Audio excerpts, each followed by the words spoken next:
Hello students, आज की इस वीडियो में हम डिस्कस करने वाले हैं class 10th science bullet sample paper में प्रैक्टिस पेपर नंबर 3।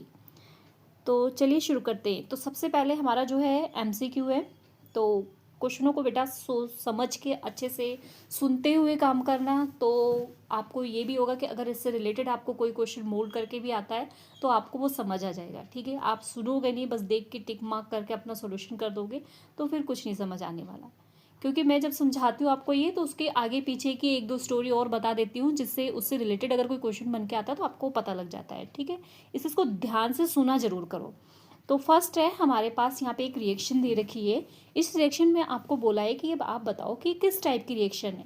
तो बेटा हमेशा याद रखना कि जब आपके पास एक जो है रिएक्टेंट हो, देखो बेटा ये जो गिवराइज का साइन होता है ना, एरो का साइन होता है, इसके पहले ये रिएक्टेंट होता है और ये प्रोडक्ट होता है। ठीक है, जब रिएक्टेंट आपका 2 या 2 से ज़्यादा प्रोडक्ट में, यहाँ पर देखो अभी फिलहाल तो यहाँ पे 2 प्रोडक्ट है। ठीक है, इससे ज़्यादा भी हो सकते हैं, 2 या 2 से ज़्यादा प्रोडक्ट बन जाए तो इस तरीके के रिएक्शन को हम बोलते हैं डीकम्पोजिशन रिएक्शन। ठीक है, तो जरूरी नहीं कि आपको यही रिएक्शन आ जाए, बस आपको पता होना चाहिए कि इस रिएक्शन को क्या बोलते हैं। ठीक है, नेक्स्ट है a solution react with crushed egg shell to give a gas that turn lime water milky. एक आपको बताना है इसमें से ऑप्शन में से सॉल्यूशन कि जो एग शेल है उसके साथ रिएक्शन करके गैस बनाती है, वो गैस जो है लाइम वाटर को मिल्की कर देता है। तो देखो बेटा, लाइम वाटर को मिल्की कौन सी गैस करती है? Carbon dioxide. ठीक है, एक चीज़ तो आपको पता लगेगी कि आपके पास क्या है, कार्बन डाइऑक्साइड है। ठीक है, लाइम वाटर को मिल्की कौन करता है? Carbon dioxide. ठीक है, अब जो एग की शेल होती है, एग की शेल में कौन सा होता है? CaCO3, कैल्शियम कार्बोनेट का वो बना होता है। ठीक है, तो अब ये कैल्शियम कार्बोनेट जब किसके साथ रिएक्शन करेगा? HCl के साथ रिएक्शन करेगा तो आपका क्या बनाता है? एक तो कार्बन डाइऑक्साइड बनाता है। ठीक है, यहाँ पे जगह कम पड़ रही है, मैं ऊपर लिख देती हूँ। एक CaCl2 बनाता है, कार्बन डाइऑक्साइड बनाता है, और दूसरा CO2 तो लिख दिया, H2O। ठीक है, H2O बनाता है। ठीक है, तो यहाँ पर आपको क्या पता चला कि एग शेल में क्या होता है? कैल्शियम कार्बोनेट, और जब वो HCl से रिएक्शन करता है तो कौन सी गैस बनाता है? कार्बन डाइऑक्साइड गैस बनाता है, और यही कार्बन डाइऑक्साइड गैस जो है लाइम वाटर को मिल्की कर देती है। ठीक है, तो राइट आंसर इसका क्या हो गया हमारा? HCl। चलो नेक्स्ट दिया है 10 ml का एक सॉल्यूशन है NaOH। NaOH क्या होता है? बेस होता है। ठीक है, इसको न्यूट्रल करना है तो इसमें 8 ml जो है एसिड डाला है। ठीक है, HCl एसिड होता है। 10 ml आपको बेस मिल गया है और 8 ml आपको एसिड मिल गया है। ठीक है, इन दोनों को जब हमने मिक्स कर दिया तो जो सॉल्यूशन मिला वो न्यूट्रल हो गया। न्यूट्रल का मतलब ना तो वो एसिड रहा ना तो बेस रहा। ठीक है, अब इन्होंने कहा है आगे क्वेश्चन में कि 20 ml जो है आपका NaOH हो गया, मतलब बेस आपका 20 हो गया। ठीक है, बेस आपका 20 हो गया। अब बताओ एसिड कितना होगा? अगर ये 10 पहले था, इसको 20 कर दिया, तो हमारा एसिड पहले क्या था? 8 था, तो अब वो कितना हो जाएगा? 16। तो इसका राइट आंसर क्या हो जाएगा? 16। समझ आए 16 कैसे आया? वो डबल हुआ था तो डबल ही हमको एसिड भी लेना पड़ेगा ना। ठीक है, चलो next, which of the following pair will give displacement reaction. इसमें से कौन सी रिएक्शन डिस्प्लेसमेंट रिएक्शन देती है? डिस्प्लेसमेंट रिएक्शन का मतलब होता है high reactive metal less reactive metal को अपनी जगह से डिस्प्लेस कर दे, है ना। तो यहाँ पर हर किसी में आपको ध्यान देना होगा कि जो इस साइड है ये आपको लेस रिएक्टिव नहीं, यहाँ पे मोर रिएक्टिव होना चाहिए। किससे? इससे कंपेयर करो। जब आप इससे कंपेयर करोगे तो ये वाली आपकी जो है मोर रिएक्टिव होनी चाहिए, ना कि लेस। ठीक है, इसके लिए आपको रिएक्टिविटी सीरीज याद होनी चाहिए, जो कि चैप्टर 3 में आपको जो कि चैप्टर 3 में दिया हुआ है, आप उसको अच्छे से लर्न कर लेना। ठीक है, तो अब यहाँ पर देखो, अगर मैं सोडियम और कॉपर की बात करूँ तो सोडियम कॉपर से ज़्यादा रिएक्टिव है, तो कॉपर इसको अलग नहीं कर सकता है। आयरन सिल्वर से ज़्यादा रिएक्टिव है ना, तो इसको भी अलग नहीं कर सकता है। मैग्नीशियम जो है एल्यूमिनियम से ज़्यादा रिएक्टिव है, उसको भी अलग नहीं कर सकता। लेकिन यहाँ पर सिल्वर जो है रिएक्टिविटी सीरीज में नीचे आता है और कॉपर ऊपर आता है। तो जो कॉपर है वो ज़्यादा रिएक्टिव है, इसलिए सिल्वर को अलग कर देगा और अब खुद आके इसकी जगह पे बैठ जाएगा, है ना। तो इसलिए इस रिएक्शन को हम क्या बोलेंगे? हम इस रिएक्शन को बोलेंगे डिस्प्लेसमेंट रिएक्शन। ठीक है, तो इसका राइट आंसर हो गया D. Next, ethane with the molecular formula C2H6 has. अब आपको बताना इसमें कितने कोवलेंट बॉन्ड है ना। तो कोवलेंट बॉन्ड क्या होता है पहले ये समझ लो। ये कार्बन है, ठीक है, यहाँ पे 6 हाइड्रोजन ये कह रहे हैं, चलो 6 हाइड्रोजन लगा दो यहाँ पर। अब बेटा कोवलेंट बॉन्ड क्या होता है, ये जो बन रहा है ना बीच में, है ना, ये बन रहा है ना, इसको हम कोवलेंट, ये जितने बॉन्ड बन रहे हैं ना इनको हम कोवलेंट बॉन्ड कहते हैं। तो चलो गिन लो ये कितने हो गए, 1 2 3 4 5 6 और एक ये बीच वाला, टोटल कितने हो गए 7। तो कितने हो गए इसमें कोवलेंट बॉन्ड, 7, ठीक है। Next, autotrophic mode of nutrition. ये मैंने अभी तक बहुत सारी वीडियो में बता चुकी हूँ। ऑटोट्रॉपिक का मतलब अपना फूड खुद प्रिपेयर करना। तो अपना खुद प्रिपेयर कौन करता है, प्लांट्स करते हैं। तो प्लांट्स फोटोसिंथेसिस प्रोसेस में सब यूज़ करते हैं। तो इसलिए इसका आंसर क्या हो जाएगा, all of the above. Next, the break down of pyruvate to give carbon dioxide water energy take place. तो ये आपके रेस्पिरेशन जो है टॉपिक उसमें है। यहाँ पर जब पायरुवेट होता है ना उसमें कार्बन डाइऑक्साइड वाटर और एनर्जी जो है ब्रेक डाउन होती है। तो किस जगह होती है, माइटोकॉन्ड्रिया में, है ना, माइटोकॉन्ड्रिया में ये प्रोसेस होती है। Next, the brain is responsible. Brain किसका रिस्पॉन्सिबल है, ब्रेन इन सबका रिस्पॉन्सिबल है, इसलिए क्या आ जाएगा, all. Next, budding occur in which organism. Budding किस में होता है, राइट आंसर है हाइड्रा।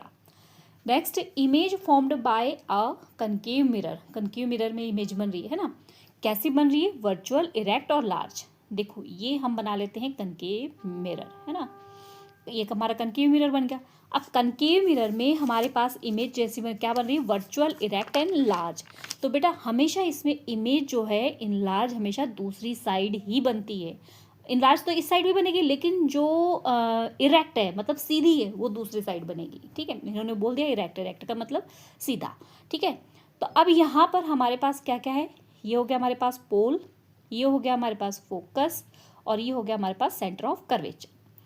अब इतनी बड़ी इमेज बनानी है और दूसरे साइड इमेज बनानी है तो सिर्फ एक ही होती है, जब ऑब्जेक्ट फोकस और पोल के बीच में हो। तो ये क्या होता है, एक तो यहाँ से जो है इसकी इमेज कैसी बनती है, ये सेंटर ऑफ कर्वेचर से रेज जाती है, ठीक है।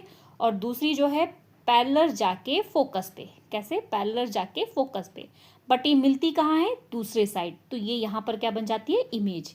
तो इमेज कैसी बनी, लार्ज बनी इमेज, ठीक है। और कैसी बनी, इरेक्ट, ठीक है।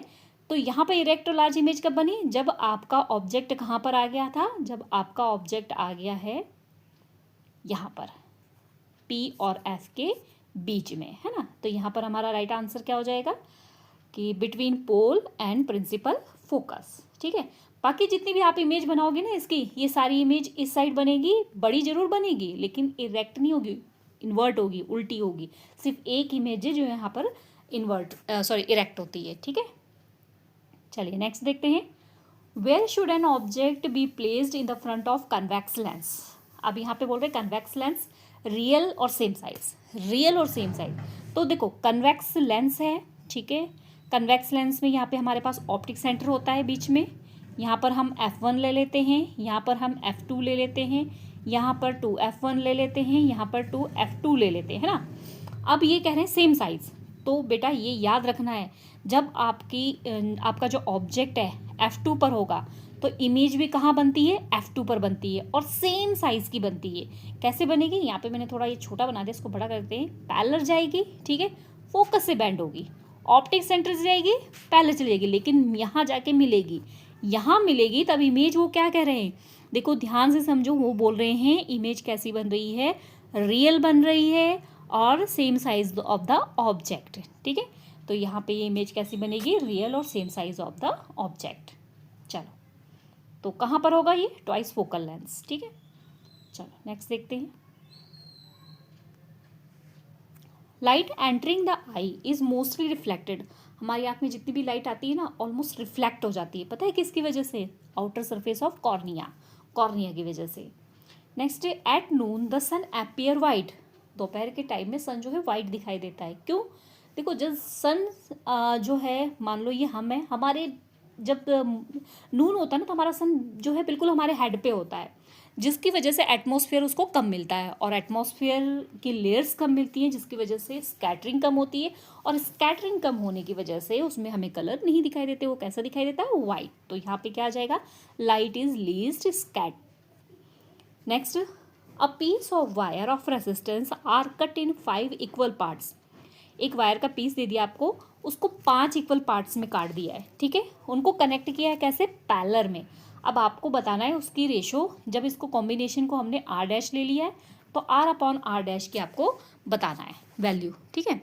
तो देखो यहाँ पर सबसे पहले हमारे पास 5 कट करने हैं ना, तो हमने 5 upon r, 5 upon r, 5 upon r, 5 upon r plus 5 upon r. मतलब एक तो अपने पास क्या हो गया था, एक अपने पास आर, हमने एक वायर ले ली है ना, उसको 5 पीस में कट किया और सभी को हमने क्या कर दिया, देखो यहाँ पर एक वायर ली, इसको हमने 5 पीसों में कट किया है ना। तो 5 पीसों में कट किया तो मतलब एक पूरी वायर को हमने 5 पीस कट करके पैरेलल में जोड़ दिया है ना। तो यहाँ पर मैंने क्या किया, 5 जो है यहाँ पे पाँचों का ये ले लिया, ठीक है, इस तरीके से, ठीक है। ये बात समझ में आई है ना। चलो इसको थोड़ा छोटा लिख दे तभी ये समझ आएगा। यहाँ पर करते हैं थोड़ा छोटा छोटा लिख करके। तो यहाँ पर मैंने इनको कनेक्ट किया तो इसको ले लिया, उन्होंने क्वेश्चन में ही बोला है कि आर डैश लेना है जो मेन है, ठीक है। इसको कट किया हमने 1 upon r, 1 upon r, sorry 5 upon r, 5 upon r, 5 upon r, ठीक है। इनका सबका एलसीएम ले लिया, सारी आर का एलसीएम अपना कितना हो जाएगा, आर ही हो जाएगा। जब आर से आर सारी कट जाएगी तो ऊपर वाली सारी डिजिट हमारे पास ऐसी कैसी आ जाएगी, है ना, जितनी भी हमारे पास 5 है ऐसे कैसे आ जाएगा। टोटल कितनी, इनको सबको हमने ऐड किया तो हमारे पास कितना आ जाएगा 25, ठीक है। मैं इसको थोड़ा रब कर रही हूँ तभी लिख पाऊंगी। तो यहाँ पर अब मेरे पास आ जाएगा 1 upon r dash is equal to 25 upon r, ठीक है। क्रॉस मल्टीप्लाई कर लेते हैं तो क्या आ जाएगा अपने पास, R is equal to 25 R dash, है ना। अब क्या है 25 यही रहने दो, हमें तो क्वेश्चन में बोला है ना आर अपॉन आर डैश चाहिए, तो इस आर डैश को हम इस साइड लेके जाएंगे। तो इस साइड लेके जाएंगे तो क्या हो जाएगा, ये मल्टीप्लाई में है तो वहाँ डिवाइड हो जाएगा, तो हमारे पास क्या आ जाएगा, r upon r dash is equal to 25, ठीक है। समझ आ गई बात। तो इसका राइट आंसर क्या हो गया, चलो पहुँचते हैं। आप वहाँ पे स्क्रीनशॉट ले लेना, ठीक है। तो उसका राइट आंसर हमने क्या चूज़ कर लिया, 25, ठीक है। Next, which of the following are environmental friendly practice. Environmental friendly मतलब एनवायरमेंट से में अच्छा हो, है ना। तो यहाँ पर अगर हम कोई बैग कैरी करके ले जाएंगे शॉपिंग के लिए तो अच्छी बात है, हम वहाँ से फालतू के लिफाफे नहीं इकट्ठे करके लाएंगे। जब ज़रूरत ना हो लाइट और फैन को बंद रखेंगे तो ये भी अच्छी बात है ना। स्कूल जाएंगे अपनी मदर के साथ तो मतलब आप की मदर छोड़ देंगी या उससे स्कूटरी पे जाओगे तो क्या लगेगा, फ्यूल लगेगा। इससे अच्छा आप अगर नज़दीक है तो क्या जाओगे, पैदल चले जाओगे। तो यहाँ पर क्या है, सारे ही ऑप्शन सही है, तो इसका आंसर आएगा all. Which one of the following artificial ecosystem. देखो इकोसिस्टम क्या होता है, जितने भी बायोटिक अबायोटिक फैक्टर होते हैं वो सारे मिलकर के इकोसिस्टम बनाते हैं, है ना। तो यहाँ पे आर्टिफिशियल बोला है मतलब हमारा खुद का बनाया हुआ, नेचर का बनाया हुआ नहीं चाहिए। पोंड नेचर का बनाया हुआ होता है, लेक नेचर की बनाई होती है, फॉरेस्ट भी नेचर का होता है, सिर्फ क्रॉप फील्ड अगर हम कोई फसलें उगाते हैं तो वो हमारे द्वारा बनाया होता है। तो राइट आंसर क्रॉप फील्ड, ठीक है। चलिए 2 मार्क्स के क्वेश्चन आ गए, चैप्टर बता देती हूँ, जो यहाँ सॉल्व कर पाएंगे यहाँ पर सॉल्व कर देंगे, ठीक है। तो फर्स्ट है अपना चैप्टर नंबर 1, ठीक है, यहाँ पे 1 है। Chapter number 2 malleability ductility, chapter number 3। उसके बाद कार्बन की ह्यूज, चैप्टर नंबर 4। देखो इसमें कैटानेशन और टेट्रावैलेंसी सिर्फ नाम मत लिखना, नहीं तो नंबर नहीं मिलेंगे इनके। मतलब एक लाइन तो उन दोनों की डेफिनेशन जरूर लिखना, ठीक है, अदरवाइज मार्क्स कट जाएंगे। चैप्टर नंबर यहाँ ये है आपका control and coordination, chapter number 6। अगला भी चैप्टर नंबर 6 है। उसके बाद change in girls in puberty time, ये आपका चैप्टर नंबर 7 हो गया। रेडियस ऑफ कर्वेचर, ये आपका चैप्टर नंबर 10 है, सॉरी 9 है। इसका सिंपल सा है, कैसे करोगे इसको आप, ठीक है। यहाँ पे आपको दे रखा है r इज इक्वल टू 20, आपको f फाइंड आउट करना है। तो f इज इक्वल टू क्या होता है, r अपॉन 20, और सॉरी r अपॉन 2, ठीक है। तो r की वैल्यू अपने पास कितनी है, 20 अपॉन 2, कट करके अपने पास कितना आ गया 10, ठीक है, समझ आ गया। चलो नेक्स्ट, ये आपका चैप्टर नंबर 10 में मिल जाएगा, ये भी आपका चैप्टर नंबर 10 में मिल जाएगा, ये 11 में बहुत बार पीछे क्वेश्चन रिपीट हो चुका है। ठीक है, एक्स्ट्रा क्वेश्चंस में मिल जाएगा आपको ये।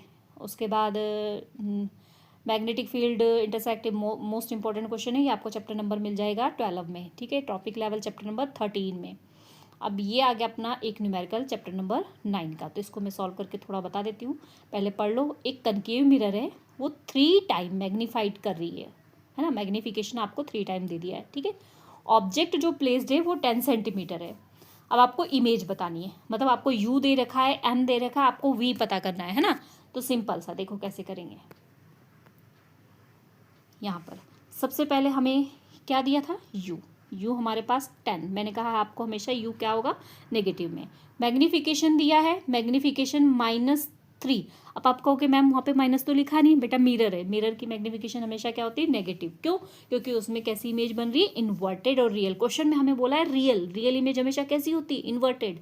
ठीक है, और इन्वर्टेड इमेज की हमने मैग्नीफिकेशन क्या लेनी है, माइनस में। ठीक है, वी हमें पता करना है, तो हम यहाँ मैग्नीफिकेशन का फॉर्मूला लगा सकते हैं। मिरर के मैग्नीफिकेशन का फॉर्मूला -v/u। ठीक है, तो अब यहाँ पे -v, u हमारे पास क्या है 10, और मैग्नीफिकेशन हमारे पास क्या है 3। ठीक है, माइनस से माइनस कैंसिल हो गई, क्रॉस मल्टीप्लाई करेंगे तो v = क्या आ जाएगा, 10 × -3। तो v = आपके पास क्या आ जाएगा, -30, है ना। तो ये -30 मतलब हमारा v क्या आ गया, -30। यही हमने निकालना था। ठीक है, आप उसका स्क्रीनशॉट ले लेना। आगे चलते हैं, इसमें कहाँ पहुँचे थे हम। नेक्स्ट, डिकम्पोजिशन एनर्जी हीट, ये आपको चैप्टर नंबर 1 में मिल जाएगी। 3 रिएक्शन है, तीनों अच्छे से कर लेना। ठीक है, डिस्प्लेसमेंट डिकम्पोजिशन रिएक्शन की लाइट से डिकम्पोजिशन है। 3 तरीके से आपको डिकम्पोजिशन रिएक्शन लिखनी है, एक लाइट से, एक इलेक्ट्रिसिटी से, और एक हीट से। ठीक है, नेक्स्ट ये आपको मिल जाएगा चैप्टर नंबर 2 में। आगे आ जाते हैं 3 मार्क्स क्वेश्चन। 3 मार्क्स क्वेश्चन में हमारे पास है क्वेश्चन नंबर 19 बिल्कुल सिंपल सा है। उन्होंने कहा एक एक्स सब्सटेंस है जो वाइट वॉश के लिए यूज़ किया जाता है, वो होता है calcium oxide, CaO, calcium oxide. अगले में कह रहे हैं कि इसका नाम और फॉर्मूला लिखो, तो नाम और फॉर्मूला हमने लिख लिया है ना। उसके बाद कह रहे हैं इसकी वाटर के साथ रिएक्शन करो, चलो कर देते हैं। वाटर के साथ रिएक्शन क्या बन जाएगा, CaOH whole twice, calcium hydro oxide. ठीक है, क्लियर। चलो आगे चलते हैं। Next, explain the nature of covalent bond in CH3Cl। तो ये इसका आप स्ट्रक्चर बना लेना, क्या कैसे बनेगा। यहाँ पर कार्बन के पास जो है हाइड्रोजन कितने हैं, 3, और एक क्या है, Cl। तो यहाँ पे हमने क्या लगा देना है, Cl। ठीक है, बाकी इसका स्ट्रक्चर वगैरह प्रॉपर बना लेना। नेक्स्ट क्वेश्चन है अपना रेस्पिरेशन फोटोसिंथेसिस। आपको एक्सरसाइज चैप्टर नंबर 5 में आपको एक्सरसाइज में नहीं मिलेगा, एक्स्ट्रा क्वेश्चंस में आपको ढूंढना पड़ेगा। एड्रेनल वाला आपको चैप्टर नंबर 6 में मिल जाएगा।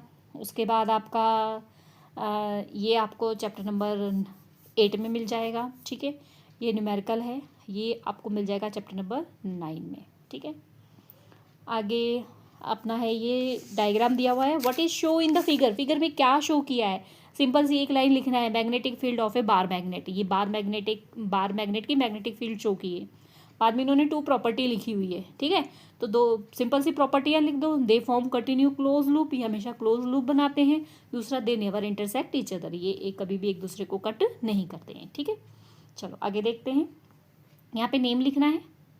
तो फर्स्ट, इलोंगेशन ऑफ सेल को इलोंगेशन में कौन हेल्प करता है, ऑक्सीजन। ठीक है, यहाँ पे बोला है ना प्लांट हार्मोन। ठीक है, तो क्या लिखेंगे हम, oxygen. Clear. Next, growth of stem की ग्रोथ में कौन करता है, जिब्रेलिन। यहाँ पे लिखती हूँ मैं, जिब्रेलिन क्या होता है, जिब्रेलिन। ठीक है, जिब्रेलिन। चलो अगला देखते हैं, प्रमोशन ऑफ सेल डिवीजन में कौन मदद करता है, साइटोकाइनिन। क्या होता है, साइटोकाइनेंस। ठीक है, चलो आगे देखते हैं। अगला दिया है कि फॉलिंग ऑफ द सेंसेंट लीव, मतलब पत्तियों का गिरना वगैरह, तो वो कौन सा है, होता है एब्सिसिक एसिड। ठीक है, तो ये हो गया अपना ये क्वेश्चन। ठीक है, नेक्स्ट, हाइड्रोजनेशन आपको चैप्टर नंबर 4 में मिल जाएगा। चलो एक अब लॉन्ग क्वेश्चन में आ जाते हैं। तो लॉन्ग क्वेश्चन में पहले मैं चैप्टर बता दूं, फिर आपका ये एक न्यूमेरिकल है, ये भी मैं आपको सॉल्व करवा देती हूँ। ठीक है, ओहो पता नहीं कहाँ गया, हो गया 6 पे पहुंच गए हम।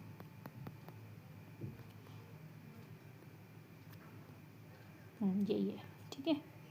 तो यहाँ पर सबसे पहले देखो लास्ट से शुरू 30 वाला आपको ये प्रॉपरली सेक्सुअल सेक्सुअल रिप्रोडक्शन में डिफरेंस, कॉन्ट्रासेप्टिव में, तो सारे तीनों ही क्वेश्चन इंपॉर्टेंट है। ऑप्शन वाले छोड़ना मत, कर लेना डे बाय डे। अगर आप एक एक सैम्पल पेपर भी करोगे ना तो साइंस की अच्छे से तैयारी हो जाएगी, ठीक है।